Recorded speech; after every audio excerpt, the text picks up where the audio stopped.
appreciate you joining, and we're looking forward to the conversation. We're just going to give it a few minutes for people to join the webinar. Thank you so much.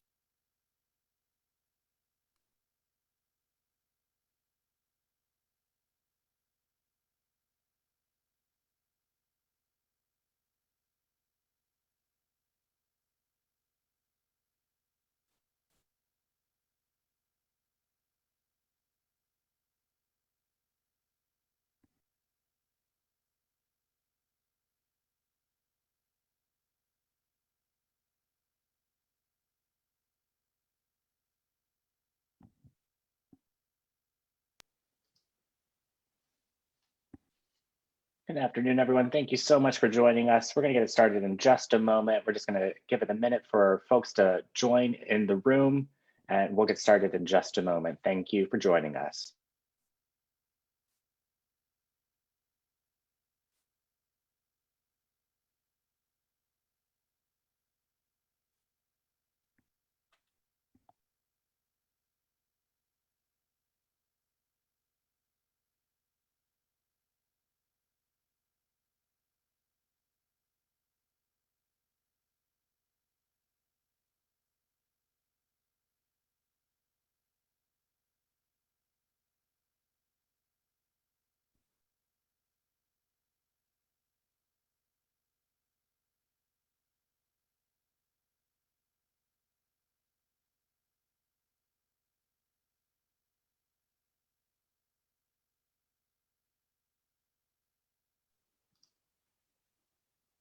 Good afternoon, everyone. Thanks so much for joining us and for joining us for this Getting Back on Track Help is Here webinar with the Small Business Administration and the Public-Private Strategies Institute.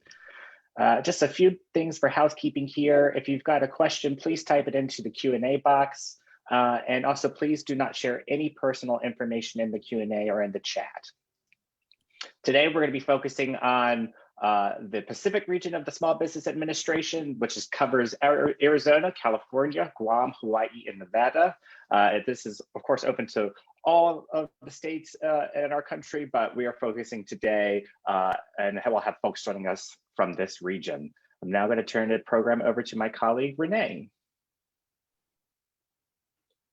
Thank you so much for joining us today. We are so excited to have you all here. As you know, this is the Getting Back on Track webinar series with the Small Business Administration and Public-Private Strategies. This is just one webinar in a series that we've been conducting since May, and we're happy to be in the Pacific region today. We are going to hear from a Small Business Administration official, and more specifically, we're going to talk about some of the resources that you guys can connect with at the Small Business Administration, as well as learn about vaccinations and how to take your businesses digital. Next slide, please. So first, why we're here today is because businesses needed financial resources. 9 in 10 firms sought some type of emergency funding to help meet financing challenges during the pandemic. And 82% sought some sort of PPP loan. And more specifically, Congress passed several laws, including the American Rescue Plan, which is also known as ARP, CARES Act, and focused on helping small businesses and consumers. Next slide, please.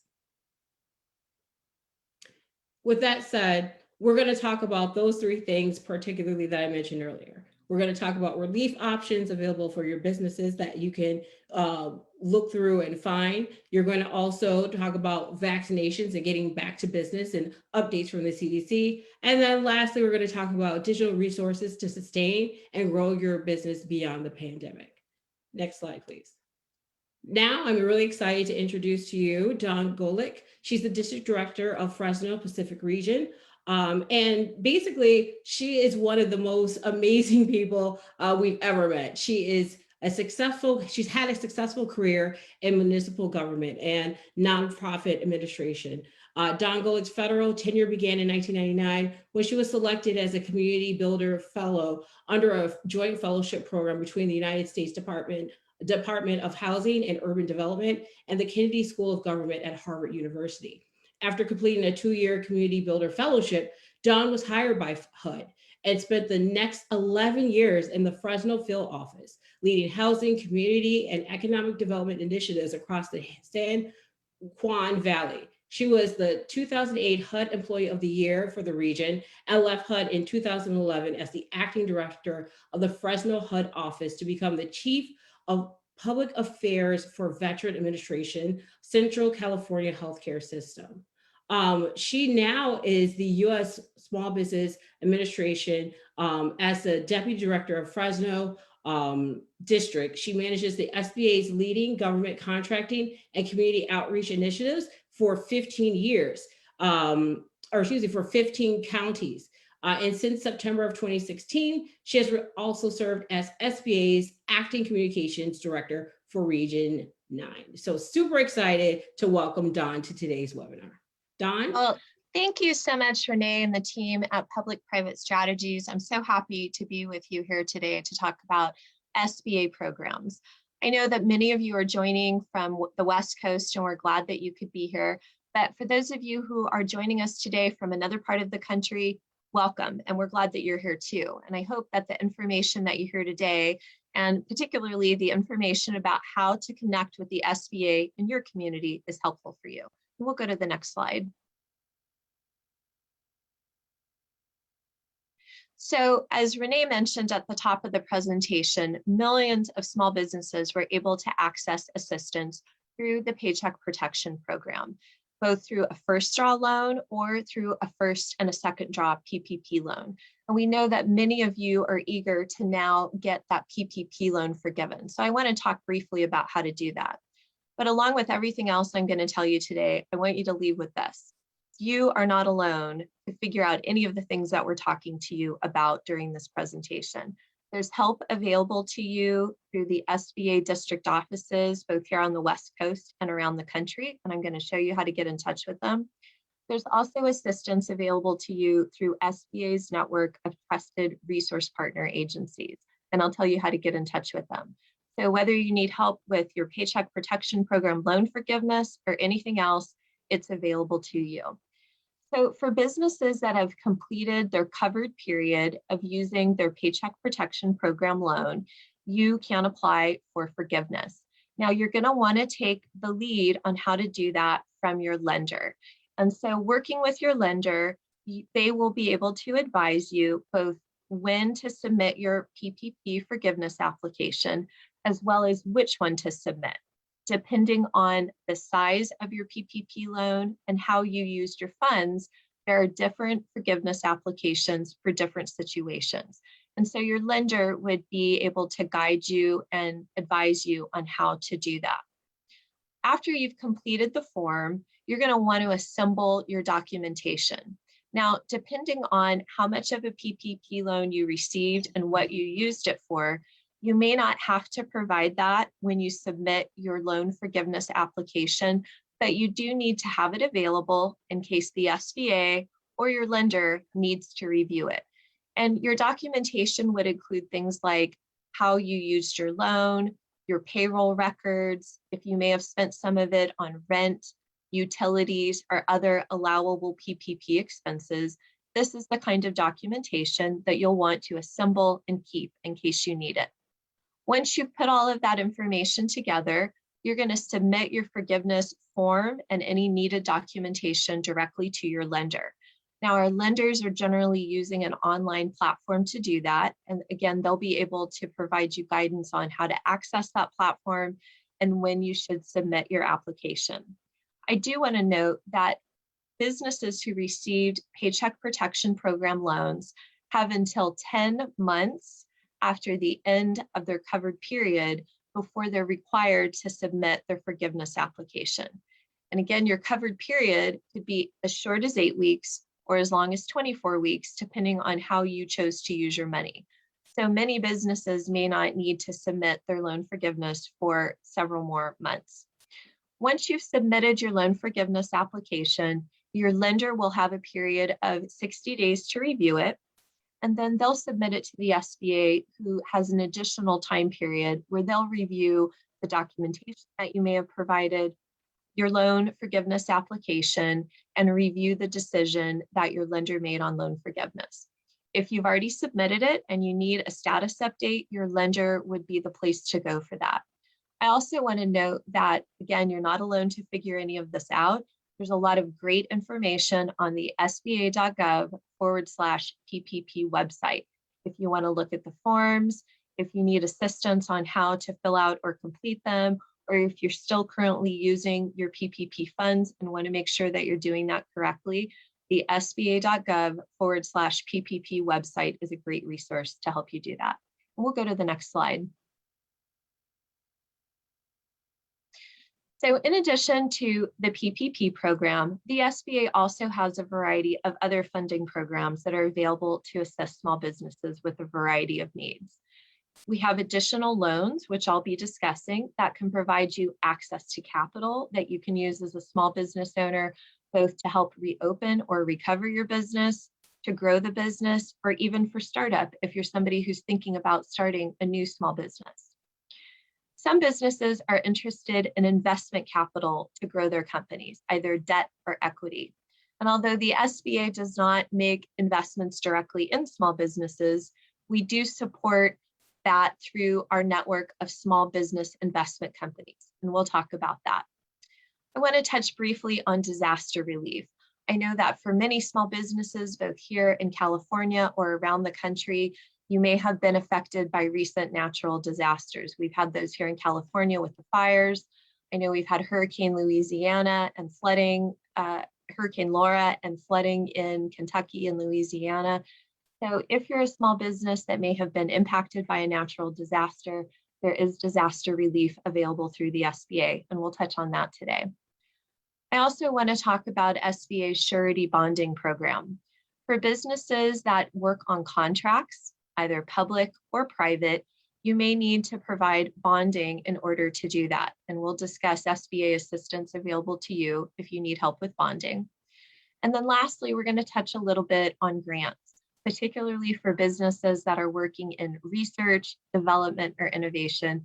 The SBA may have grant assistance available to you to help support you with that. We'll go to the next slide. So SBA makes loans through 3 primary programs. Now, while we don't make loans directly, we provide guarantees that participating SBA lenders, which can include banks, credit unions, and other lending institutions, can use to make loans directly to small businesses. If you're not a business that currently has a business banking relationship, that's okay. And I'm going to show you a little later today how you can connect with a lender who may be able to provide a loan to you. So the 3 primary SBA loan programs are 7A, 504, and our microloans. The 7A program provides a variety of loans that can be used for a variety of purposes by small businesses. Maybe you need assistance with starting up or scaling up. Perhaps you need some working capital or a line of credit. These are all things that can be done under the SBA 7A loan program. And we have lenders who are available to work with you if you might be interested in some of that funding. And again, later today, we'll tell you how to connect with them. Some businesses may be ready to make a big investment in their company. Perhaps they need to buy or replace an expensive piece of equipment, or maybe they're interested in purchasing some commercial real estate. If you're a small business that needs to make one of those big ticket purchases, the SBA's 504 loan program is a great fit for you. These are loans that are made by certified development companies, and they can help you get the low interest and long-term financing at a fixed rate that can make those big purchases affordable. And then lastly would be the SBA microloans.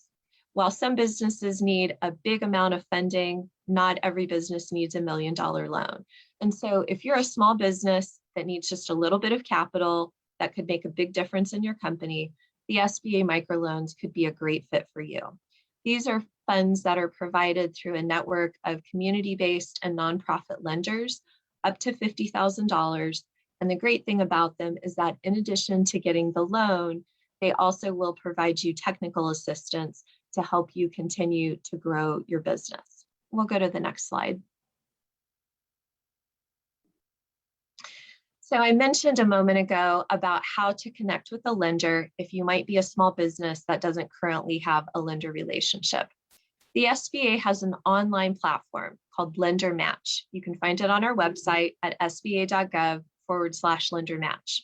And it's a fantastic way for busy small business owners to quickly and easily connect with small business lenders that can help you. When you go on Lender Match, you'll be asked to provide some information about your business, what you do, how much funding you need, what you can do with the funding to grow your company. You'll be asked for additional details about your business. And then after you submit all of this, lenders who accept referrals from Lender Match will have an opportunity to review the information that you've provided and respond within 48 hours if they may be able to assist you in connecting to provide you with a small business loan. Once you receive the referrals back from Lender Match, you can review those. You can decide which lenders you may want to reach out to and have further conversations with about their loan programs and how they might be able to support you.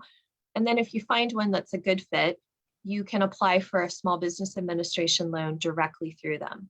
And the Lender Match program also will submit loan requests to the community development financial institutions and smaller lenders that are able to make microloans. So no matter what size of a loan that you need, Lender Match can be a good way for you to connect with a lender who can help you. And we'll go to the next slide.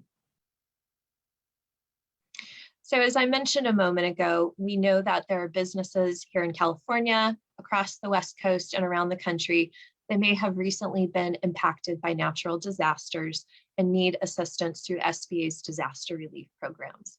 These are available to small businesses, small agricultural cooperatives, and many nonprofit organizations.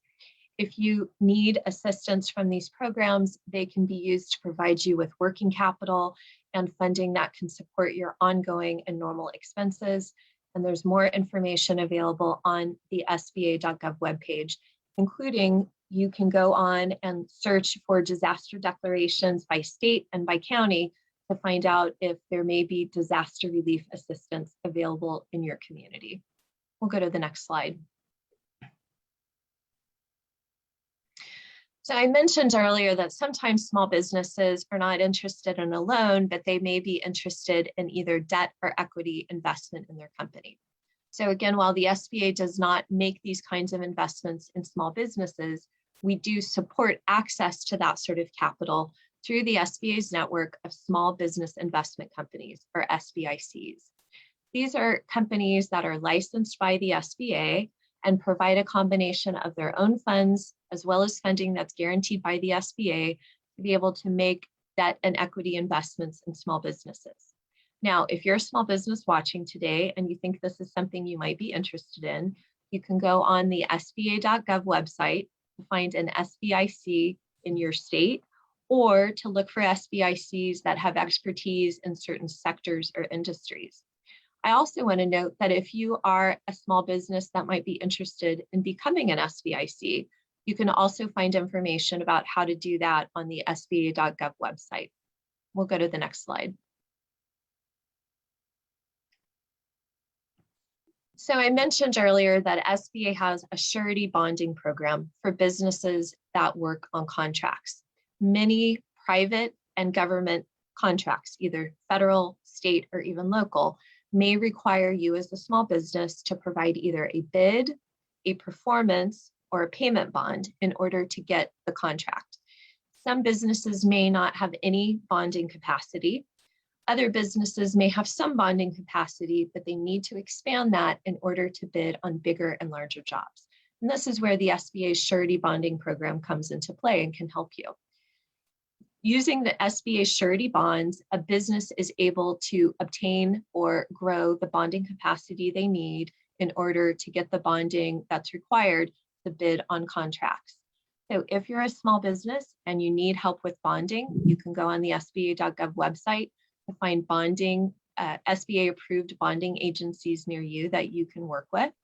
And additionally, if you are a bonding company and you might be interested in becoming SBA approved to do surety bonds through the SBA, you can also find information on how to do that there. We'll go to the next slide.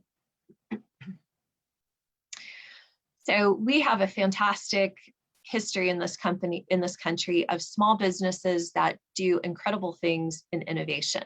And so if you are one of our inventors or tinkerers here watching the presentation, I want you to know that the SBA may have assistance available for you to support access to early stage capital for research and development through the Small Business Investment Research Program and the Small Business Technology Transfer Program. Both of these provide critical early stage funding to help small businesses complete their research that may have tremendous potential for commercialization, and also that supports national research goals. You can go on the sbir.gov website if you need more information about this or want to find out more about how these programs may be able to assist and support you with your research and development. Next slide. So for businesses that may be local and want to know how to go global, the SBA has programs to help with that as well. Exporting is a wonderful opportunity for small businesses.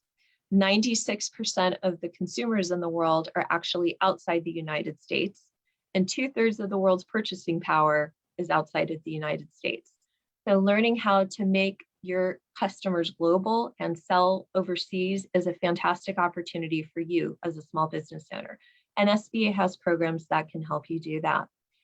Through our sba.gov/trade tools website, you can get access to export intelligence that can help you stay competitive.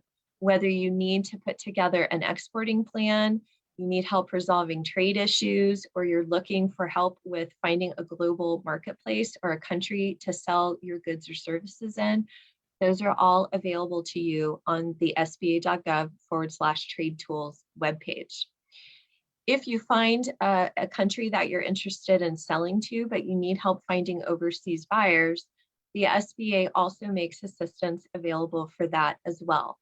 Through a network of states around the country, the SBA provides grants to them that they in turn can provide to small businesses to help you find overseas customers and connect with them. And you can find out if your state or territory is participating in this program on the sba.gov/step webpage. And then lastly, the SBA provides financing tools, our international trade financing programs that you can use to extend very advantageous and attractive financing terms to overseas customers if you're ready to close the deal. And again, like everything else, you're not alone to figure any of this out. The Small Business Administration has a network of export finance managers working across the country that can help you work through how to set up terms for one of these overseas deals and use SBA export programs to extend those to your customers. All of this is available through our SBA export finance managers, and you can find them at sba.gov/international. I want to also pause and note that for some of our SBA district offices across the country, they have staff that are co-located with both the United States Department of Commerce as well as Export-Import Bank of the United States. And having all of those federal agencies under one roof to assist you really brings the full weight of federal government export overseas trade programs to you to help you close those deals and be able to do exporting and sell your goods and services around the world. We'll go to the next slide. So if you're interested in going global, you absolutely need to go digital as well. And SBA, through our State Trade Export Program, or STEP, has assistance that can help you do that. If you need to translate your marketing materials into other languages, you need to improve or translate your web page, you need help with consultant services to connect with your overseas buyers. These are all the kinds of services that you can receive assistance with through your local state or territory that receives an SBA STEP grant. And again, you can find that at sba.gov/step. We'll go to the next slide. So now I want to talk about federal contracting. The United States government is the biggest buyer of goods and services in the world, annually purchasing over $500 billion in goods and services and awarding over $150 billion a year in federal prime contracts to small businesses. So learning how to make the federal government your customer is a terrific way to grow your business, and the SBA can help you do that. There's a lot of great information on the sba.gov/contracting website. And we'll go to the next slide and I'll talk a little bit about a couple of programs that can be of particular assistance to you. The SBA has 4 key programs that small businesses can use to get a real edge over their competition in the federal government arena. The first one is the 8A Business Development Program.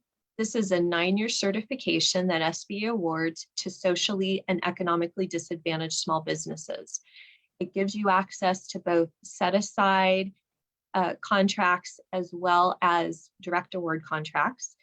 Additionally, if you are in the 8A program, you'll be assigned a business opportunity specialist in the SBA district office near you. You'll have access to training, marketing, and other assistance that can help you grow your company. And it's a fantastic way to get an edge over your competition in the federal government marketplace. For businesses that are located in historically underutilized business zones or hub zones, which are geographically targeted areas around the country that don't traditionally do a lot of government contracting, you can apply to the SBA for hub zone certification.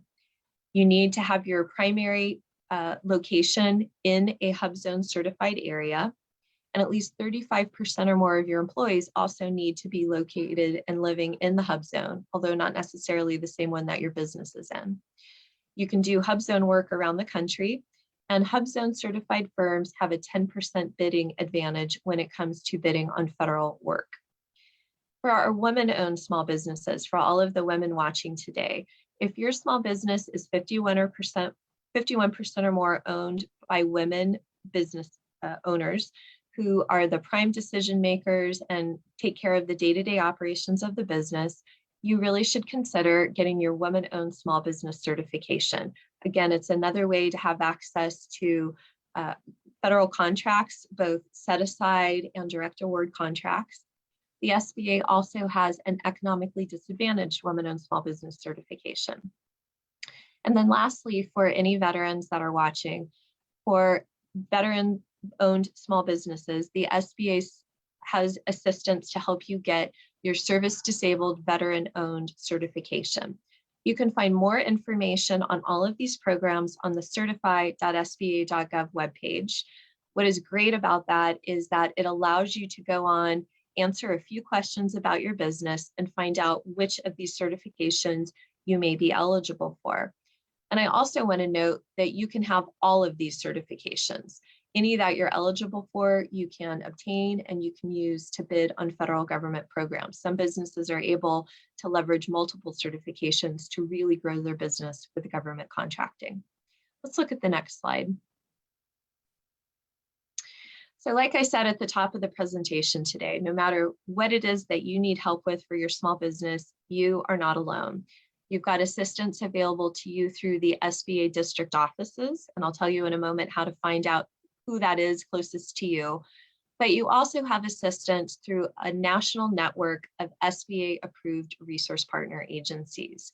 These are trusted and vetted organizations that work closely with the SBA to provide free consulting, counseling, technical assistance, and training to our country's 31 million small businesses. Through our network of veteran business outreach centers, the SBA is able to help veteran-owned small businesses, veterans, and also the spouses of veterans with technical assistance and training that you need to learn how to start a business, to grow a business, to get your disabled veteran-owned small business certification, and also to help you with assistance if you want to put together a business plan to apply for financing.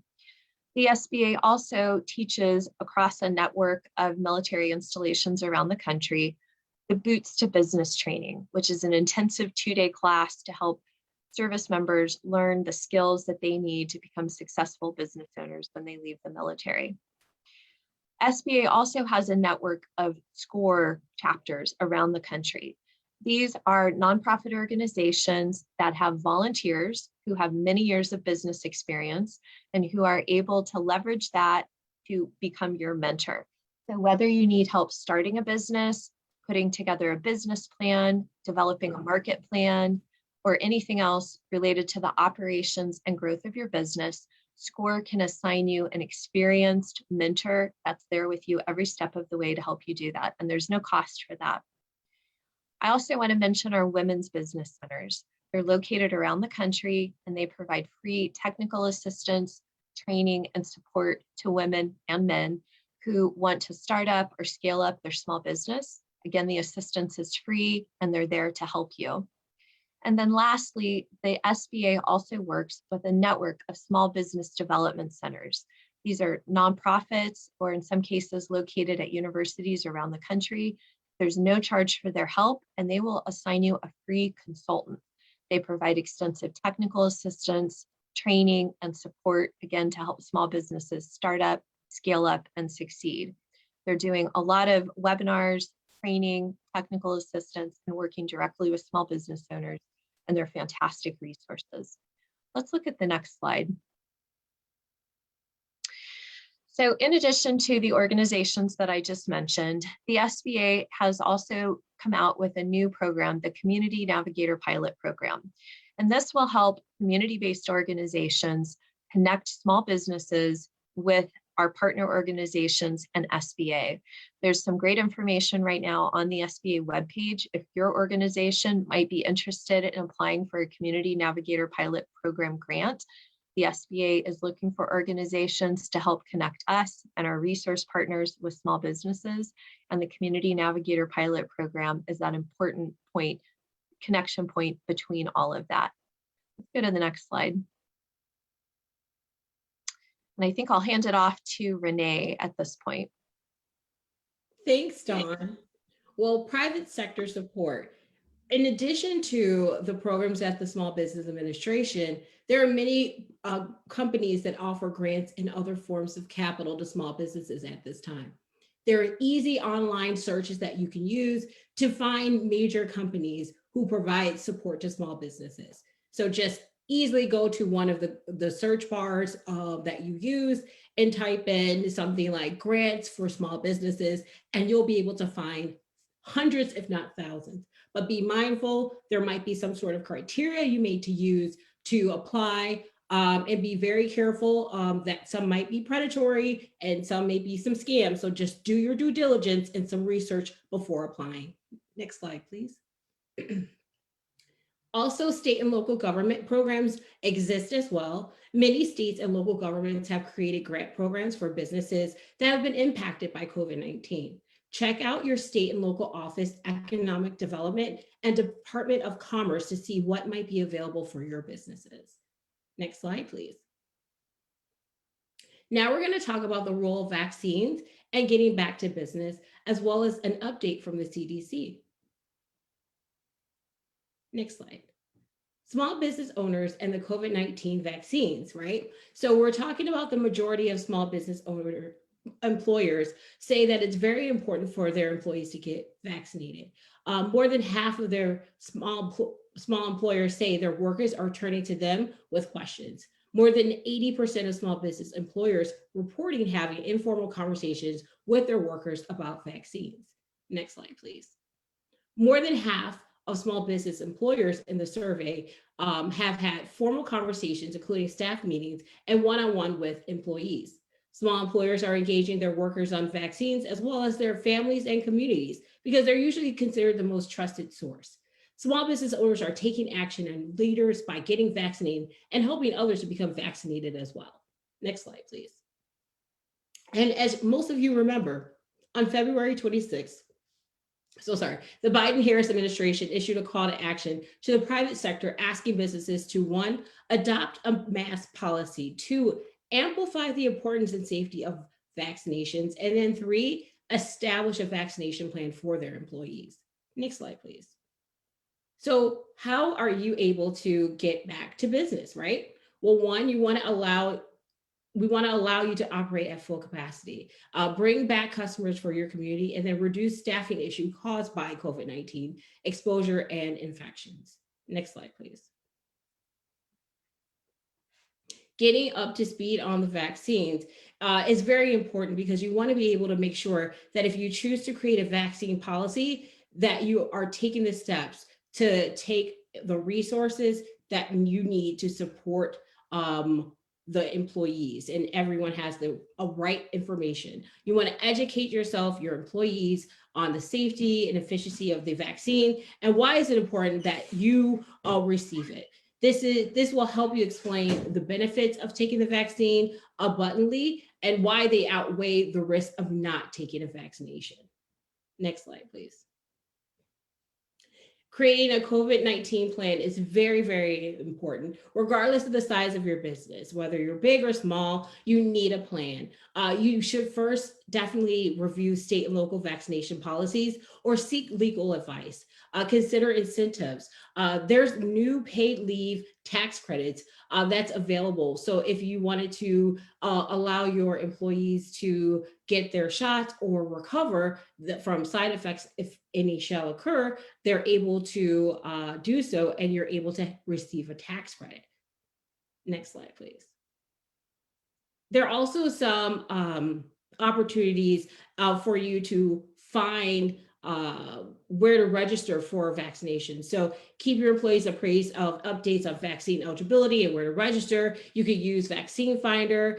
If you live in an area disproportionately impacted by COVID-19, the Health Resources and Service Administration has a program that can provide greater assistance. And whether you encourage or incentivize or mandate vaccines, communicate the plan with your employees, both verbally and in writing. You want to make sure you do both so that they are able to be reassured of what your choices are. Continue to follow the Centers for Disease Control and Prevention guidance on wearing a mask and social distancing, even after all of your employees are vaccinated. And then again, check out the resources for the Center for Disease Control and Prevention Vaccination Toolkits. And then also there's a campaign through the Department of Health and Human Services called We Can Do This, and go to wecandothis.hhs.gov. Now, going back to the tax credit idea, if you decide to move forward with that as an option, the American Rescue Plan of 2021 allows small and mid-sized employers and certain government employers to claim refundable tax credits that reimburse them for the cost of providing paid sick and family leave to their employees due to COVID-19, including taking leave by employees to receive or recover from COVID-19 vaccinations. Now, the ARP tax credits are available to eligible employers that pay sick and family leave from April 1st, 2021 through September 30th, 2021. This is one of your options. And we always want to make sure that before you decide to do this, that you definitely consult your tax professional in order to take advantage of these valuable credits if you are a business, and to make sure that you're eligible as well. Next slide, please. So the ERTC, the Employee Retention Tax Credit. The Employee Retention Tax Credit is a refundable credit that businesses can claim on qualified wages, including certain health costs, insurance costs paid to employees. So what is the ERTC? So different iterations of legislation improved upon the eligibility. So with the CARES Act, employers who qualify, including borrowers who took a loan under the initial PPP, their credit can be claimed against 50% of qualified wages paid, up to $10,000 per employee annually for wages paid between March 13th, 2020 and December 31st, 2020. And again, that was the first CARES Act when the pandemic first happened. Then the Consolidated Appropriations Act, which then came in 2021 at the beginning of this year, when employers who qualify, including PPP recipients, can claim a credit against 70% of qualified wages paid. Additionally, the amount of wages that qualifies for the new credit is now $10,000 per employee per quarter for the first 2 quarters of 2021. Again, this is 2021. American Rescue Plan Act 2021 now states that the credit remains at 70% of qualified wages of up to $10,000 per limit per quarter, so a maximum of $7,000 per employee per quarter for all of 2021.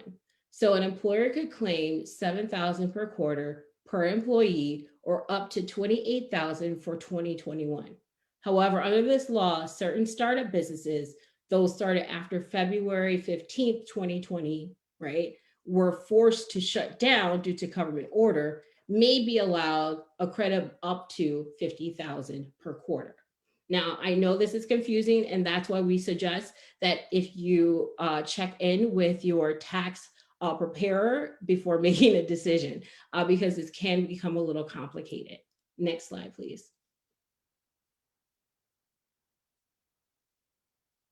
So who qualifies?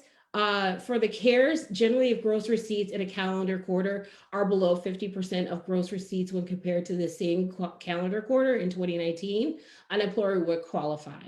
They are no longer eligible if in the calendar quarter immediately following the quarter gross receipts exceed 80% compared to the same calendar quarter in 2019. Under the 2021 Consolidated Appropriations Act, beginning in 2021, businesses must be impacted by forced closures. So whether it was a federal or your state forced a closure of quarantines, or have seen more than 20% drop of gross receipts in quarter compared to the same quarter in 2019. So again, if you were not in business in 2019, then you cannot compare, of course, those gross receipts. If you are a new business, the IRS allows you to use the gross receipts for the quarter in which you started your business as a reference for any quarter which they do not have 2019 figures, because of course you were not in business yet. The American Rescue Plan, the 2021, right? In addition to eligibility requirements under the Consolidated Appropriations Act of 2021, businesses also have the options of determining eligibility based on gross receipts in the immediately preceding calendar quarter compared with the corresponding quarter in 2019. And again, I just always like to stress, if that sounds confusing to you, you're not alone. Make sure you, of course, consult your tax consultant. Next slide, please. And of course, to learn more about tax credits, you can go to the irs.gov newsroom and FAQs to learn more about the tax credits. And of course, I cannot stress enough, consult your tax professional in order to take advantage of these valuable credits and to make sure your business is eligible to do so. Next slide, please. So now we're going to talk about digital resources to sustain and grow beyond the pandemic. So a recent McKinsey survey found that small business owners are now 3 times more likely than before the crisis to say that at least 80% of their customer interactions are digital in nature. The pandemic created a need and opportunity to move to digital capabilities, and more businesses are utilizing web presence for awareness, e-commerce capabilities, and digital fulfillment, which also means no touch where possible. Next slide, please. And people are moving their businesses digital, and we want to make sure you have that ability to do so. So if you are assessing whether you have fully implemented a digital resource, ask yourself the following questions. Do you have a website? Do you have ways to receive payments digitally? Can you do no contract transaction fulfillments? If you can answer yes to all that, then you are definitely moving in the right direction to moving your business digitally. If not, there are definitely ways that you can do so, and you need to make sure that you're moving forward with going digitally for your business. Next slide, please. I'm now excited to bring back Dawn because I would love for her to talk more about what's happening in the amazing Pacific region. Yes, thank you, Renee. Well, I want to say on behalf of my colleagues and I from the SBA district offices across the Pacific region, California, Nevada, Arizona, Hawaii, Guam, American Samoa, and the Northern Marianas Islands. Again, we're so glad that all of the small businesses could join us today, and you are not alone to help. You can reach out to the SBA district office nearest you. You can see here on the screen a list of their email addresses and phone numbers. You can also go on the sba.gov webpage and click on the local assistance tab. When you do that, you can enter your zip code and you can find a list of the resource partners, the district offices, and other SBA services that are nearest you. I want to note that many of our district offices are doing a wide variety of online training, webinars, and other virtual assistance to reach small businesses right now. So if you don't currently get those bulletins from the SBA district office nearest you, you should contact the one near you, ask to be put on their mailing list, because I know all of my colleagues and I have been very busy providing extensive training and technical assistance and support to small businesses to help them with a variety of things. You can also follow each of the SBA district offices via Twitter. All of the district offices have a Twitter account. It's a fantastic way to find out about training or events that they're doing near you and in your area. And again, if you're not from the West Coast, that's okay. You can still find an SBA district office near you. We have 68 around the country. There's at least one SBA office in each state, and they have staff that are trained and available to assist you.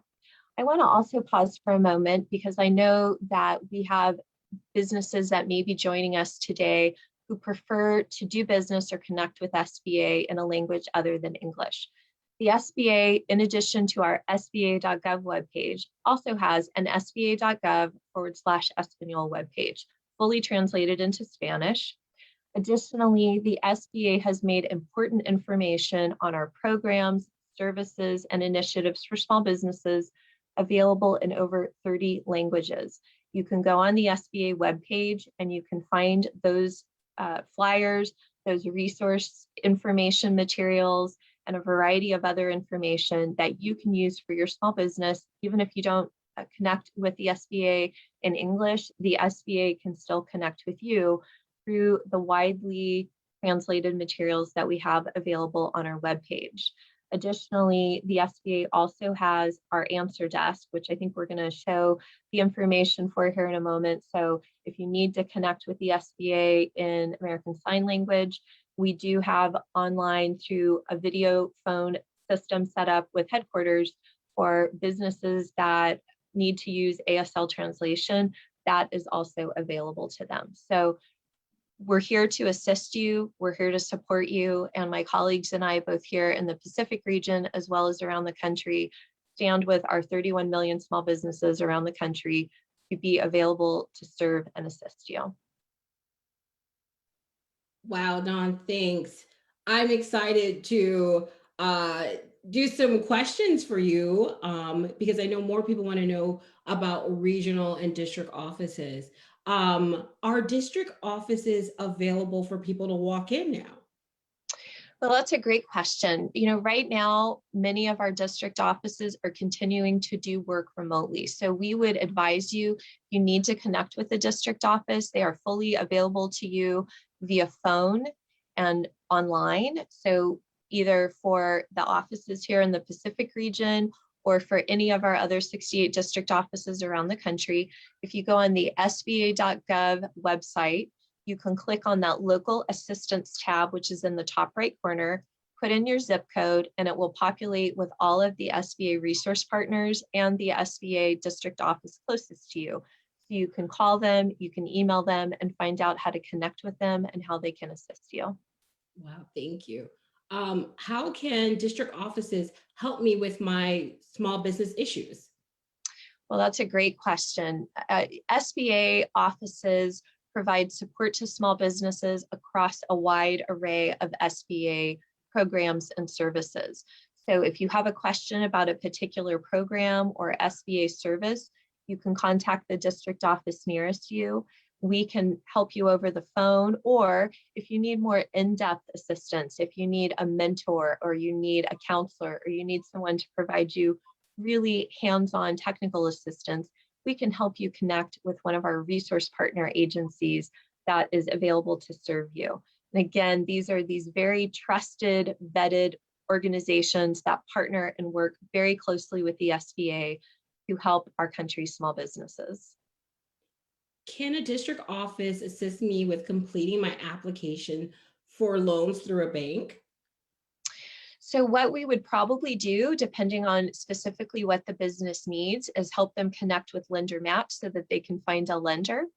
If they need assistance with a business plan, we could help connect the business with one of our resource partner agencies that can help them prepare and put together an excellent business plan. And then they would have the information they need to confidently work with a lender and submit and prepare their application with the support of the lender and the resource partner and help from SBA. Wow, thank you. Is technical assistance provided? We do provide technical assistance in a variety of different ways. So again, many of our district offices are doing a tremendous number of webinars, teletown halls, and providing other training and technical assistance sessions for small businesses. Whether you have questions on Paycheck Protection Program forgiveness, or you've got questions on other SBA programs, you can find technical assistance through the district offices. We also have staff with very deep subject matter expertise in our district. So if perhaps you're interested in finding out more about the 8A program, or your small business wants to export, or you're a veteran and you want to learn more about how to use your veteran small business certification, these are all kinds of technical assistance issues that our staff in our district offices can support small businesses with. Wow. I know you brought up some training programs. Can you describe some of the training programs provided by the district offices? Yeah, so we do, again, a lot of webinars and online training for small businesses in a variety of areas. For access to capital, we help businesses learn how to find a lender. We talk about the different SBA loan programs, which I discussed a little bit today, help businesses figure out which one might be the best fit for them. We touch on some of the things that an SBA lender will look at and consider if a small business goes to them for funding or to apply for a loan. The SBA also does, again, extensive training on our government contracting program. So if you want to find out more about the 8A program, Women in Small Business Certification, Hub Zone, how to bid on government projects, these are all topics that SBA offices around the country provide free training and workshops on. Wow. And last question before we go to Congresswoman Chu, what are SCORE centers, SBCs, and women small business centers, and how do they connect with the SBA? Yeah, that's a great question, Renee. So those organizations are partners with the SBA, and through our partnership with them, they are able to provide free technical assistance, training, consulting, counseling, and mentoring to help small businesses start up, scale up, and succeed. And what I think is wonderful about our resource partners is that the people that work with them that provide that to small businesses have such a wealth of experience. So no matter how specific the need or what industry a small business may be in, I'm confident that they would be able to find a counselor, mentor, or consultant through one of our resource partner agencies that can assist them with that. Wow, Dawn, you have given so much great information, and I know people are going to just start reaching out by the thousands to you. So we want to thank you so much for joining us. We are now going to hear from Congresswoman Judy Chu.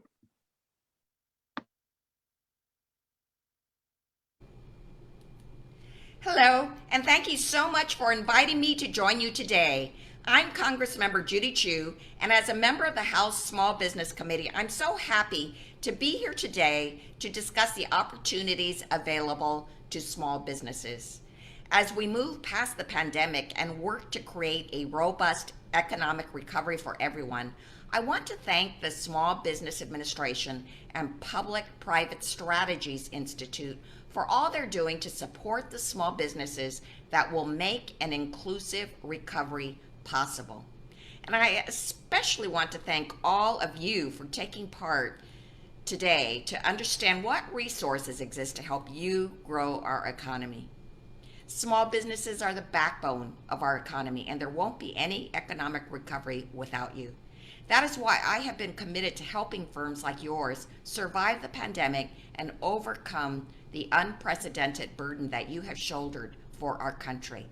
That began last March when small businesses were the first to begin feeling the impacts of this crisis. As the coronavirus was just beginning to take a hold in the United States, I sponsored legislation to extend the economic injury disaster loan, or EIDL, to businesses who were seeing revenue losses as a result of the pandemic. But as we would soon realize, that was just the start. That is why Congress also created the Paycheck Protection Program, or PPP, which was established through the CARES Act. This historic program provided $800 billion in forgivable loans to businesses and nonprofits. This funding helped businesses to stay open and keep their employees on the payroll, even when public health restrictions meant they had to drastically reduce capacity or, in some cases, close their doors entirely. But there was a problem. Too many PPP loans went to the biggest eligible businesses that had pre-existing relationships with major banks. That is why we changed the lending parameters to create a $60 billion set-aside specifically for community financial institutions and small lenders to ensure that underserved small businesses could have equitable access to these desperately needed funds. These smaller institutions are more likely to have relationships with minority-owned small businesses and more likely to provide access to capital for these communities. I'm pleased to say that the strategy worked. In fact, the smallest banks and lenders eligible for these set-asides have now processed the majority of PPP loans and total dollars. And thanks to the American Rescue Plan, President Biden's historic $1.9 trillion relief bill, businesses have seen major stimulus and growth opportunities as we finally begin to turn the corner on the pandemic. More entities were made eligible for PPP. More businesses received EIDL advance grants that do not need to be paid back. Underserved communities have been proactively connected to opportunities for assistance. And restaurants and bars were provided with a historic new grant program, the Restaurant Revitalization Fund. Now it's time to start turning our focus on how we can rebuild, and that is what precisely President Biden has proposed with the American Jobs Plan, which will make needed investments in infrastructure to help get our country back to work. For instance, when we build a new train station, that means more people, more commerce, more storefronts, and more jobs. And as a member of the powerful House Ways and Means Committee, which has jurisdiction over many aspects of the American Jobs Plan, I will have a front row seat in the negotiations to craft this bill. And so some of my priorities are making sure that the final plan will include provisions I know can help small businesses. This includes creating a nationwide network of small business incubators and innovation hubs to make it easier than ever to start a business. I'm also working on helping inventors commercialize their technologies, expanding the Small Business Administration's existing capital access and investment programs like 7A, and ensuring that small firms are included in the federal contracting opportunities that will be a big part in our infrastructure investments. And by investing over $100 billion in nationwide broadband coverage, no small business will be forced to struggle just because they do not have access to high-speed, affordable internet. Just like our COVID-19 response, these new investments will only succeed if we support small businesses in accessing the resources and programs available to them. That is why I'm so grateful to the SBA, its regional offices, and its resource partners. These dedicated public servants are available to guide small businesses through the process, ensuring that they have the counsel and expertise to navigate a challenging and competitive marketplace, to not only survive the crisis, but thrive and grow as we reopen our economy. So thank you to SBA and the Public-Private Strategies Institute for organizing this important webinar, and to all the small businesses participating today. I look forward to working together as we rebuild and make the small business economy stronger than ever.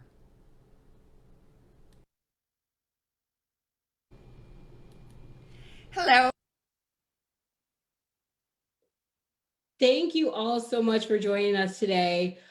We know that there may be some still questions. If you do, please email them if they're SBA related to answerdesk@sba.gov.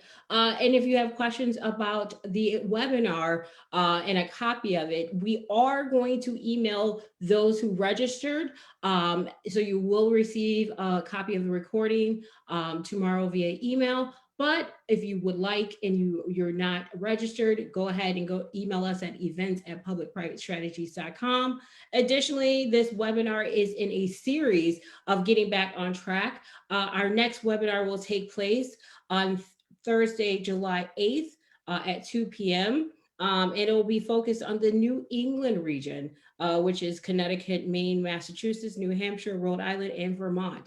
And you can go to publicprivatestrategies.com and you'll be able to find the registration page there and see the remaining webinars in the series. Again, we want to thank you so much. We want to thank our interpreters. We would like to thank Dawn. We would like to thank Congresswoman Chu, the SBA and Public-Private Strategies Institute so much for being here today. And we'd like to most importantly thank all of you small business owners today for attending. We know that many of you are running businesses and took time out to be here with us today. So thank you so much for sharing this hour with us. And with that, we bid you adieu. Have a great day.